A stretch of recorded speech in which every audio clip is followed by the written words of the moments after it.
नमस्कार। मैं वर्षा दादीच आज आपसे बात करूंगी श्रीमद् भगवत गीता के तीसरे अध्याय के बारे में। कर्मयोग नामक इस अध्याय में भगवान श्री कृष्ण ने अर्जुन को कहा कि देखो, पृथ्वी पर दो प्रकार की निष्ठा है, ज्ञानियों की ज्ञान योग से और योगियों की निष्काम कर्म योग से। परंतु कर्म सबको करना है। आप अहम ब्रह्मस्मि समझकर कर्म ना करें और स्वयं को सबसे बड़ा समझें, यह उचित नहीं है। फिर भगवान ने अर्जुन को एक बात कही, मैं एक श्लोक के माध्यम से बात कहूँगी आपको। ये गीता के अध्याय 3 से 23 नंबर श्लोक है।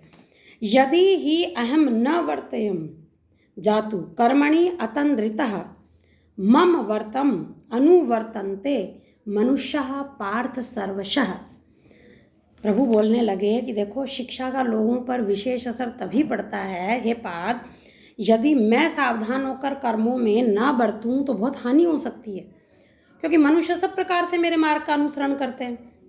अब भाई, शिक्षा देने वाला ही अगर स्वयं निष्काम भाव से शास्त्र और लोक मर्यादा के अनुसार ना चले तो उसकी शिक्षा का असर क्या होगा।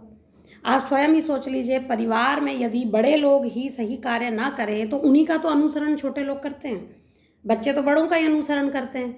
तो हमें इस अध्याय से, तीसरे अध्याय से यही शिक्षा लेनी है कि हम स्वयं लोक मर्यादा के अनुसार चलें, सही कार्य करें, ईमानदार बनें, क्योंकि हमें देखकर ही हमारी आगे आने वाली पीढ़ियां और जो पीढ़ियां हमें देख रही हैं वो अनुसरण करेंगी। तो हमें ये नहीं समझना है कि अहम ब्रह्मस्मि, कर्म करते रहना है और इंद्रियों को वश में रखते हुए हमें अपने कर्म के मार्ग पर अनवरत चलते जाना है।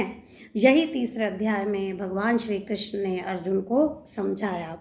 तो अगले मेरे एपिसोड में हम अध्याय 4 की बात करेंगे और उम्मीद करूंगी कि आप इसी प्रकार मेरे साथ बने रहेंगे।